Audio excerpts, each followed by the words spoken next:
नमो विष्णुपादाय कृष्णपृष्ठाय भूतले श्रीमते भक्तिवेदांत स्वामिने इति नामिने। नमस्ते सारस्वते देवे गौरवाणी प्रचारिणे निर्विशेषा शून्यवादी पश्चात देर सुतारिणे। हरे कृष्णा जय जय श्री चैतन्य जय नित्यानंद जय द्वैत चंद्र जय गौर भक्त वृंद। जय जय श्री चैतन्य जय नित्यानंद जय द्वैत चंद्र जय गौर भक्त वृंद। तो हम शुरू करते हैं चैतन्य चरितमृत और आज हम इसको फिनिश कर देंगे पूरा चैप्टर, भले ही कितने बच जाएं पर चैप्टर पूरा करेंगे। तो चैतन्य चरितमृत सही दिखाई दे रहा है? ठीक है। तो चैतन्य चरितमृत में हमने सुना अभी तक कि निमाई पंडित चैतन्य महाप्रभु और उनके भ्राता विश्वरूप और चैतन्य महाप्रभु का जन्म हो गया है और सीता ठकुरानी जो अद्वैताचार्य की पत्नी है वो विभिन्न प्रकार की भेंटें लाई थी और तो उन्हीं भेंटों का वर्णन हो रहा है। ठीक है। और सीता ठकुरानी अब चैतन्य महाप्रभु को निमाई नाम सीता ठकुरानी ही देंगी जो अद्वैताचार्य की पत्नी है। ठीक है। तो हम पढ़ते हैं। क्या ट्विन क्या थी, किसी को याद है? भज भोज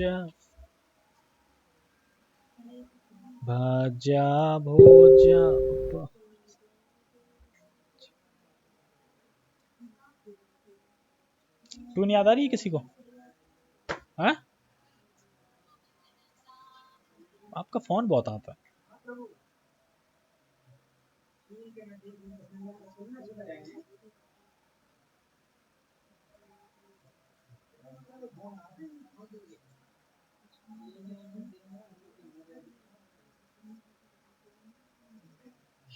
एक सेकंड मुझे ट्यून देख लो कहाँ है ट्यून।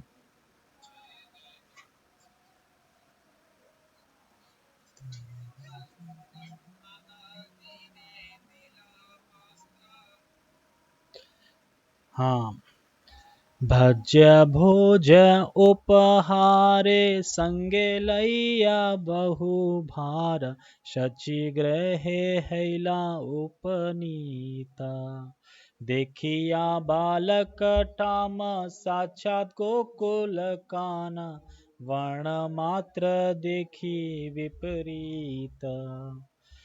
तो भज्य भोज उपहार संगे, तो क्या क्या उपहार मिलाई सीता ठकुरानी? भज्य भोज्य, भज्य मतलब खाने की सामग्री, और खाने की सामग्री में कुछ ऐसी सामग्री भी जो कि तलेदार हो, जैसे पकौड़ा इत्यादि।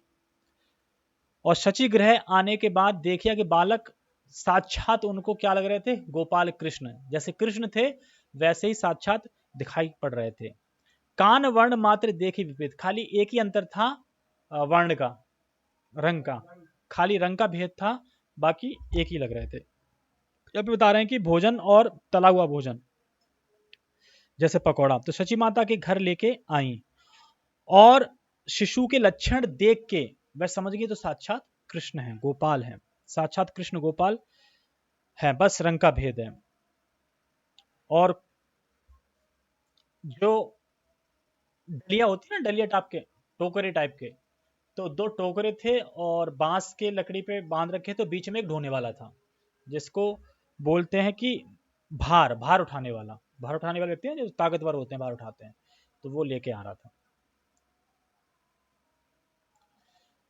जब सीता ठकुरानी अपने साथ अनेक खाने की वस्तुएं, वस्त्र तथा अन्य उपहार लेकर शची देवी के घर आई तो वे नवजात शिशु को देखकर चकित हुई, क्योंकि उन्हें लगा कि यह शिशु साक्षात गोकुल के कृष्ण है, केवल रंग का अंतर है।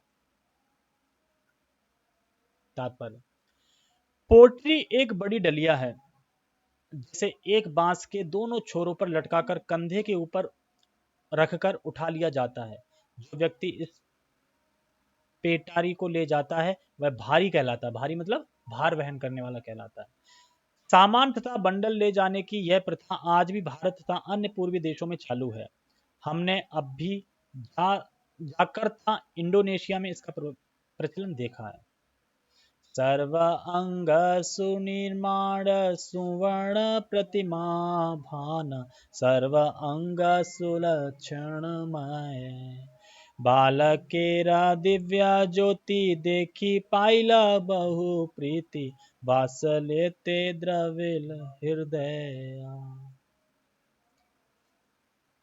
बालक के दिव्य शारीरिक तेज, शुभ लक्षणों से युक्त सुगठित अंगों तथा स्वर्ण जैसे स्वरूप को देखकर सीता ठाकुरानी अत्यधिक प्रसन्न थी और अपने मातृ स्नेह के कारण उन्हें लग रहा था मानो उनका हृदय द्रवित हो उठा है। दुर्वाधान्य दिलाशीषे कैले बहु आशीषे चिरजीवी हो दुई भाई डाकिनी शांकिनी हेते शंका उपजिल चेते डरे नाम थोइला निमाई। तो यहाँ पे उन्होंने निमाई दिया। दुर्वाधान्य दिला शीर्ष केले बहु आशीष है, तो विश्वरूप और निमाई दोनों की बात हो रही, दोनों भाई आशीर्वाद दिया। और भूत प्रेत डाकिनी ये सब जो है ना, इससे इनसे बचाने के लिए उन्होंने क्या नाम दिया, निमाई। क्योंकि नीम जो होता है वो शुभ माना जाता है और बुरी चीजों को नीम भगाता है ना, झाड़ते ना नीम के उससे पेड़ से उससे पत्तों से, तो इसीलिए नीम अच्छा माना जाता है। और नीम से बहुत सारी चीजें बनती हैं जो कि बुरी चीजों को हटाती हैं, जैसे कि दांतों भी हम नीम से कर सकते हैं ना, तो दवाइयों में मतलब यूज होता है नीम, तो इसीलिए इसमें बता रहे हैं। साबुन भी एक आता था, कौन सा, मार्गो साबुन नीम का। हाँ क्यों, इसमें मेंशन क्यों मेंशन, अच्छा। उन्होंने नवजात शिशु के सिर पर दुर्वा दल तथा धान्य रखकर यह आशीष दिया दीर्घायु हो, किंतु भूत प्रेत तथा डायनों से भयभीत होने के कारण उन्होंने बालक का नाम निमाई रख दिया। तो निमाई नाम किसने रखा, ये समझ में आ गया। तात्पर्य, डाकिनी तथा शांकिनी शिवजी तथा उनकी पत्नी की दो संगनियां हैं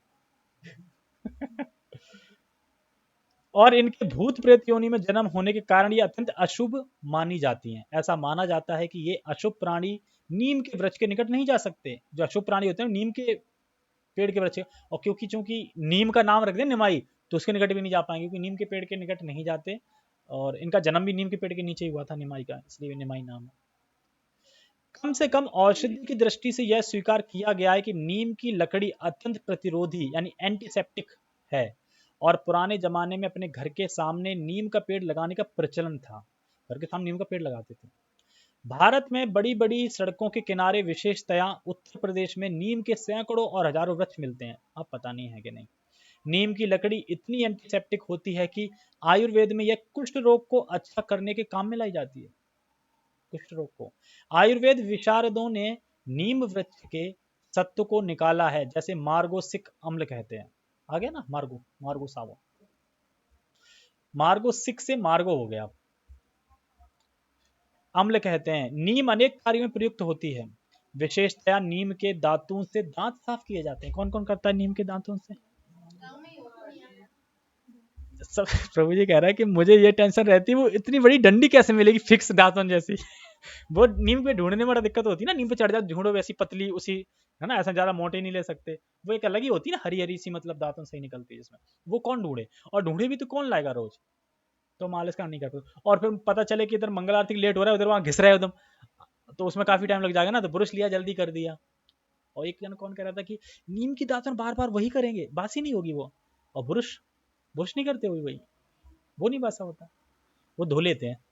तो नीम की दातन तो काट दो वहां से, फिर नीचे नहीं चबा लो उसको। भारत के गांव में लोग नीम की टहनी इस कार्य के लिए प्रयुक्त करते हैं। नीम वृक्ष के एंटीसेप्टिक गुणों एवं नीम वृक्ष के नीचे चैतन्य महाप्रभु का जन्म होने के कारण सीता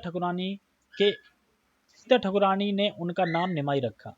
बाद में अपनी युवावस्था में वे निमाई पंडित के नाम से विख्यात हुए और आसपास के गांव में इसी नाम से जाने जाते थे। यद्यपि उनका नस्ली नाम विशंबर था। तो विशंबर कोई ज्यादा बोले तो प्रचलित नहीं है नाम। चैतन्य महाप्रभु का निमाई है, चैतन्य महाप्रभु है, गौरंग महाप्रभु है, लेकिन विशंबर सुना है कभी ज्यादा, बस पढ़ते हैं, ज्यादा वो नहीं होती। पुत्र माता स्नान दिने दिला वस्त्र विभूषण पुत्र सहे मिश्र सम्मानी सची मिश्र पूजा लैया माने ते हरिष हैया घरे आईला सीता ठकुरानी। इसमें एकदम कथन चेतामित में ये पढ़ते जाओ, बस समझ में आता जाता है। जिस दिन माता तथा बालक ने स्नान किया और प्रसूति घर को छोड़ा, उस दिन सीता ठाकुरानी ने उन्हें सभी तरह के गहने और वस्त्र दिए और जगन्नाथ मिश्र को भी सम्मानित किया। तत्पश्चात सीता ठाकुरानी भी माता शची देवी और जगन्नाथ मिश्र द्वारा सामंत्रित होकर सम्मानित होकर अपने मन में अत्यधिक प्रसन्न हुई और फिर अपने घर लौट आए। कौन कौन अपने घर लौट गई? हाँ, तात्पर्य बालक के जन्म के 5वें दिन तथा 9वें दिन भी माता को गंगा में या किसी अन्य तीर्थ स्थान में स्नान कराया जाता है। कोई करता है यहाँ पे? डिटॉल से कराते हैं। यह निष्क्रामण अर्थात प्रसूति गृह से बाहर आने का संस्कार है। तो ये संस्कार है, प्रसूति गृह से बाहर आने का भी संस्कार है। प्रभु जी बता रहे थे कि पहले के जमाने में तो एक प्रसूति गृह अलग होता था। जब माँ बच्चे को जन्म देती थी तो प्रसूति गृह में ही रहती थी जब तक प्रसूति मतलब कि 9 दिन के, हाँ, फिर उसे स्नान कर निकाला जाता है, फिर सामान्य रूमों में लाया जाता था ऐसे करके। लेकिन अब तो चक्कर ये है कि 2 BH के फ्लैट है तो उसमें कहाँ होगा। आज तो यही कह रहे हैं आने का संस्कार है। आजकल अस्पताल ही प्रसूति गृह होती है, किंतु पुराने जमाने में हर सम्मानित घर में प्रसूति के लिए एक कमरा सुरक्षित रखा जाता था जहां बालक जन्म लेते थे और बालक के जन्म के 9वें दिन बालक तथा माता को प्रसूति गृह से निकालकर साधारण कमरों में ले जाया जाता था। इसे निष्क्रामण संस्कार कहते हैं, मतलब निकालना वहां से। 10 शुद्धिकरण संस्कारों में निष्क्रामण संस्कार भी एक है। अब 10 तो छोड़ो, हमारा एक संस्कार एक ही है, हरे कृष्णा कृष्णा कृष्णा हरे हरे, हरे राम राम राम हरे हरे।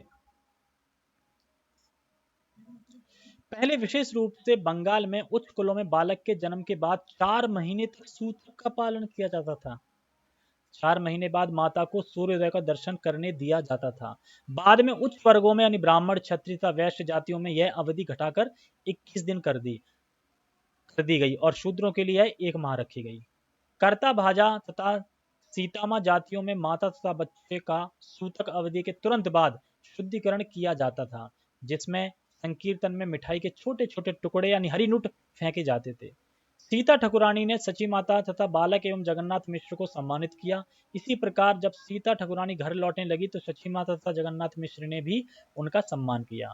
बंगाल के सम्मानित परिवारों में ऐसी प्रथा थी। तो ये प्रस्तुति घर से कैसे बाहर आते हैं उसके लिए था। एथे शची जगन्नाथ पुत्र पाया लक्ष्मीनाथ पूर्ण हैल सकल वांछित धना धान्य भरे घर लोकमान्य कलेवर दिने दिने है आनंदित। इस प्रकार लक्ष्मीपति को पुत्र रूप में पाकर माता शची देवी तथा जगन्नाथ मिश्र की सारी मनोकामनाएं पूरी हो गईं। उनका घर सदैव धन धान्य से भरा रहने लगा। वे ज्यों ज्यों श्री चैतन्य के प्यारे शरीर को देखते दिन प्रतिदिन उनका आनंद बढ़ता जाता था। तात्पर्य श्री चैतन्य महाप्रभु पूर्ण पुरुषोत्तम भगवान है, कोई डाउट है इसमें? अतएव हर व्यक्ति उन्हें सम्मान देता था, जहां तक कि स्वर्ग के निवासी भी सामान्य व्यक्तियों का वेश धारण करके महाप्रभु को नमस्कार करने आते थे। उनके पिता माता जगन्नाथ मिश्र तथा शची देवी अपने दिव्य पुत्र का आदर देखकर मन ही मन पुलकित होते रहते थे, यानी खुश होते रहते थे। मिश्र वैष्णव शांत अलंपट शुद्ध दांत धन भोगे नाही अभिमान पुत्रेर प्रभावे यत धनासी मिले तत विष्णु प्रीते द्वजे देने दान। मिश्र जो जगन्नाथ मिश्र थे वो वैष्णव थे, शांत थे, अलंपट थे यानी बुरे कामों से दूर थे, शुद्ध थे, दांत थे, धन भोग ना ही अभिमान, जो धन उनका था ऐसा नहीं अब धन के भोगी बन गए हूं, अब धन को भोगूंगा मैं, बिल्कुल नहीं थे। और पुत्र के प्रभाव ऐसा था कि पुत्र को देखते थे इतना प्रसन्न रहते थे कि जो भी उन्हें मिलता था, जो भी मिला था उन्हें दान में या ब्राह्मणों से, उनको वह विष्णु के जो ब्राह्मण है मतलब विष्णु की प्रसन्नता के लिए ब्राह्मणों को दान देते थे। इस प्रकार से जगन्नाथ मिश्र एक आदर्श वैष्णव थे। वे शांत, इंद्र तृप्ति में संयमित, शुद्ध तथा संयमी थे। अतएव उनमें भौतिक ऐश्वर्य भोगने की कोई इच्छा नहीं थी। जो भी धन उनके दिव्य पुत्र के प्रभाव से आया उसे उन्होंने विष्णु की तुष्टि के लिए ब्राह्मणों को दान में दिया।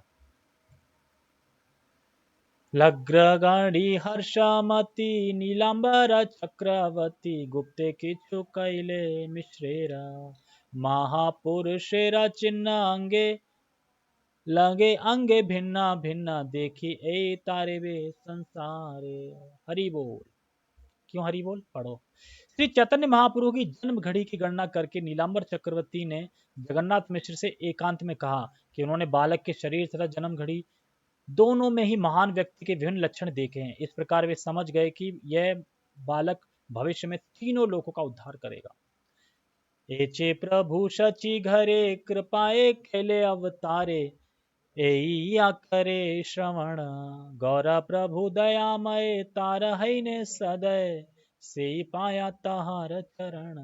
जो कोई भी चैतन्य महाप्रभु इस कथा को सुनता है उस पर चैतन्य महाप्रभु की कृपा होती है। इस तरह चैतन्य महाप्रभु अपनी अहेतु की कृपावश शची देवी के घर में अवतरित हुए। चैतन्य महाप्रभु उस किसी भी व्यक्ति पर अत्यंत कृपालु होते हैं जो उनके जन्म के इस वृतांत को सुनता है। ऐसा मनुष्य महाप्रभु के चरण कमलों को प्राप्त करता है जो श्रद्धा पूर्वक और खुशी से सुनता है। पाया मानुष जन्म ये न सुने गौरा गुण है न जन्म तारा व्यर्थ हैले पाया अमृत धुनी पिए विष गर्ता पानी जन्मिया से कहने नाही मेला। पाया मनुष्य जन्म, ऐसा मनुष्य जन्म पाकर ये न सुने गौर गुण, जो गौर कथा नहीं सुनता, गौर कृष्ण की गुणगान नहीं सुनता, कृष्ण की कथा नहीं सुनता, गौर कथा नहीं सुनता, है ही ना जन्म तार व्यर्थ है, उसका जन्म तो व्यर्थ हो गया।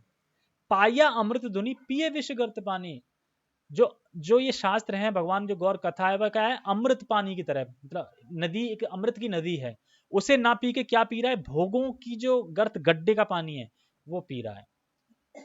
तो इससे अच्छा तो मर ही जाओ। इसीलिए कह रहे हैं इसमें जन्मिया कैसे ना ही मेल। जो व्यक्ति मनुष्य का शरीर पाकर भी, सब लोगों ने मनुष्य का शरीर पाया यहाँ पे, हाँ उन्हीं के लिए है। जो व्यक्ति मनुष्य का शरीर पाकर भी श्री चैतन्य महाप्रभु के संप्रदाय को ग्रहण नहीं करता वह अपने स्वअवसर को खो देता है। अमृत धुनी भक्ति रूपी अमृत की प्रवाहमान नदी है।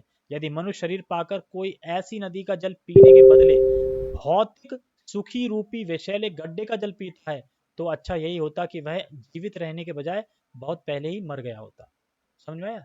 अगर जो कोई गौर कथा नहीं सुन रहा है तो उसकी किस्मत तो खराब है, उसका मनुष्य जन्म पाना बेकार है, वो तो मर जाए वो अच्छा है। तो इसको तात्पर्य में देखो अच्छे समझा रहे हैं। इस संदर्भ में श्रीमद प्रबोधानंद सरस्वती ने चैतन्य चंद्रामक नामक ग्रंथ में कहा है, निम्नलिखित श्लोकों में रचना की है। प्रबोधानंद सरस्वती हैं जो गोपाल भट्ट गोस्वामी उनके अंकल चाचा। अचित्तनमिदं विश्व यदि चैतन्यम ईश्वरम न विदु सर्वशास्त्राज्ञा हृपि भ्राम्यन्ति ते जना। यह भौतिक संसार कृष्ण भावनामृत विहीन है। श्री चैतन्य महाप्रभु साक्षात कृष्ण भावनामृत हैं। अतएव यदि कोई विद्वान या विज्ञानी श्री चैतन्य महाप्रभु को नहीं समझता तो समझिए कि वह इस जगत में व्यर्थ भटक रहा है। पहला कोट। दूसरा है प्रसारित महो महाप्रेम पीयूष सागरे चैतन्य चंद्र प्रकटे ये दीनो दीन एव से।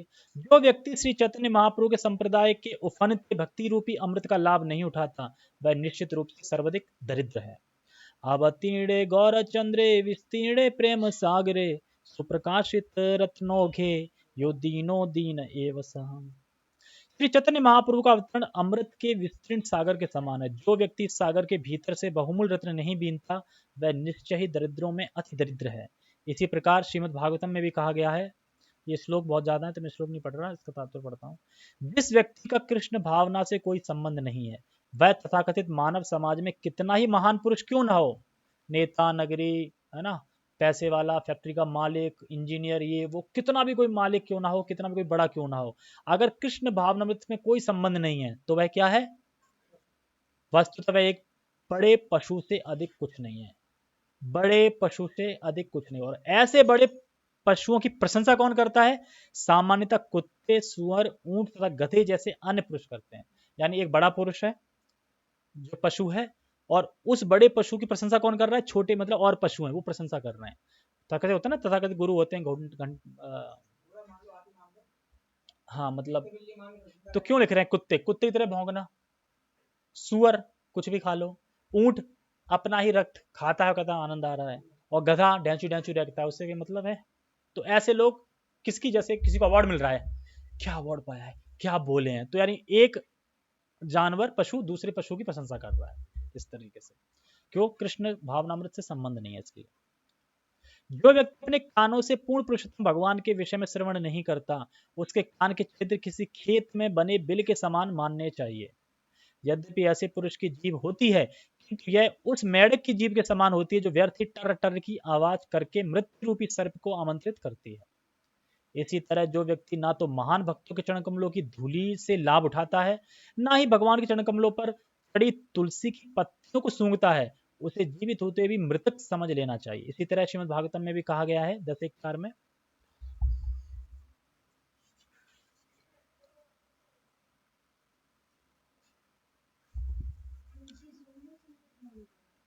है सूंघना चाहिए ना तुलसी।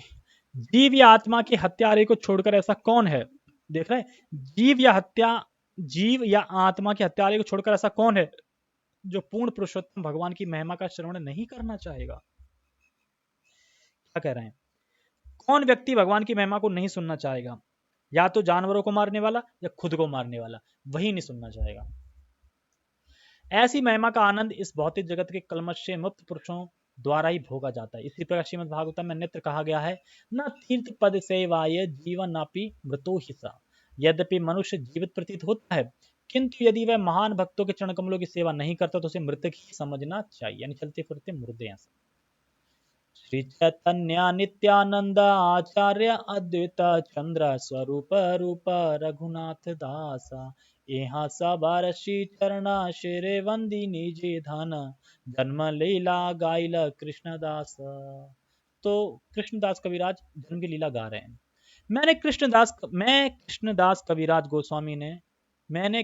कविराज गोस्वामी ने श्री चैतन्य महाप्रभु, श्री नित्यानंद प्रभु, आचार्य अद्वैत चंद्र, स्वरूप दामोदर, रूप गोस्वामी तथा रघुनाथ दास गोस्वामी के चरण कमलों को अपनी संपत्ति समझकर अपने सिर पर धारण करके श्री चैतन्य महाप्रभु के आविर्भाव का वर्णन किया है। तात्पर्य, कृष्णदास कविराज गोस्वामी श्री चैतन्य महाप्रभु, नित्यानंद प्रभु, अद्वैत प्रभु, स्वरूप दामोदर, रूप गोस्वामी, रघुनाथ दास तथा उनके अनुगामियों को मानते हैं। जो भी कविराज गोस्वामी के चरण चिन्हों का अनुसरण करता है, वह भी उपयुक्त भुजाओं के चरण कमलों को अपनी निजी संपत्ति मानता है। भौतिकवादी व्यक्ति के लिए भौतिक संपत्ति तथा ऐश्वर्य केवल माया है। वस्तुतः वे संपत्ति नहीं बल्कि बंधन है, क्योंकि भौतिक जगत के भोग द्वारा बद्ध जीव वर्तमान भोग के लिए ऋणी होकर अधिकाधिक उलझता जाता है। दुर्भाग्यवश बद्ध जीव उस संपत्ति को जिसके लिए वह ऋणी है उसे वह अपनी मानता है और ऐसी संपत्ति को अर्जित करने में व्यस्त रहता है। तो जो कुछ कमा रहा है बैंक में, जो कुछ बैलेंस है, सब कुछ है, उसको कौन मानता है, मेरा है मेरा है। लेकिन ये नहीं मानता कि वो तो टेम्परेरी है। जब हम पैदा हुए थे तब भी कुछ लेके नहीं आए थे, जाएंगे तब भी कुछ लेके नहीं आएंगे, बस बीच में आसक्ति हो गई उस चीज के लिए, मानता है मेरा है। तो उसी की व्याख्या कर रहे हैं यहाँ पे कि असली धन क्या है वो समझा। असली धन कृष्ण कथा है।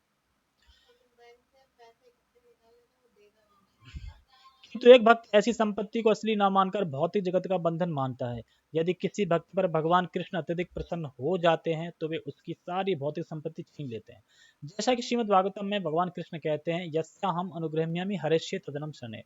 जब भक्त पर विशेष कृपा दिखलाने के लिए मैं उसकी सारी भौतिक संपत्ति छीन लेता हूँ। मतलब क्या है, भौतिक संपत्ति छीनने का मतलब है कि भगवान वो संपत्ति छीन लेते हैं जो कृष्ण भावनामृत में उसे प्रगति करने से रोकेगी, उस भौतिक संपदा को छीन लेते हैं।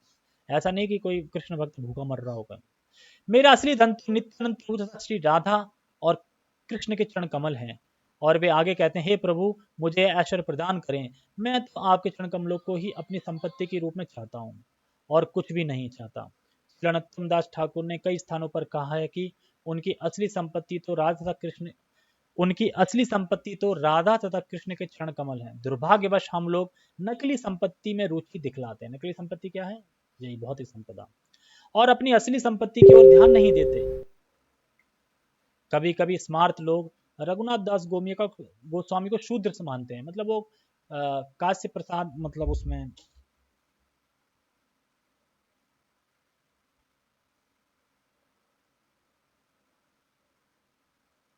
मैंने वो लिखा था जात,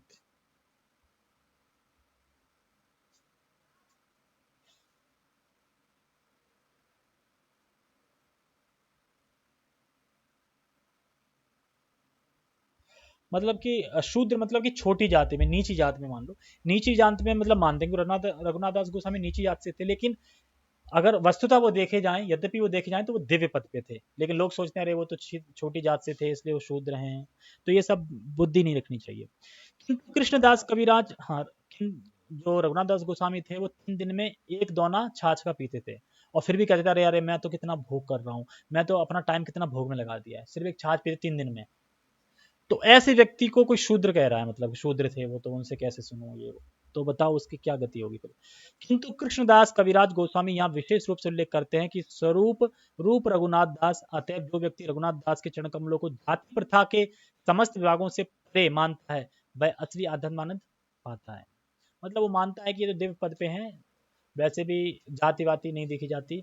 जो व्यक्ति तत्व से कृष्ण को जानता है वही दिव्य पद भगवत प्राप्ति प्राप्त करता है। इस प्रकार श्री चैतन्य चरितमृत आदि लीला के 13वें अध्याय का भक्ति वेदांत तत्व पूर्ण हुआ, जिसमें श्री चैतन्य महाप्रभु के अवतरण का वर्णन हुआ है। हरि बोल।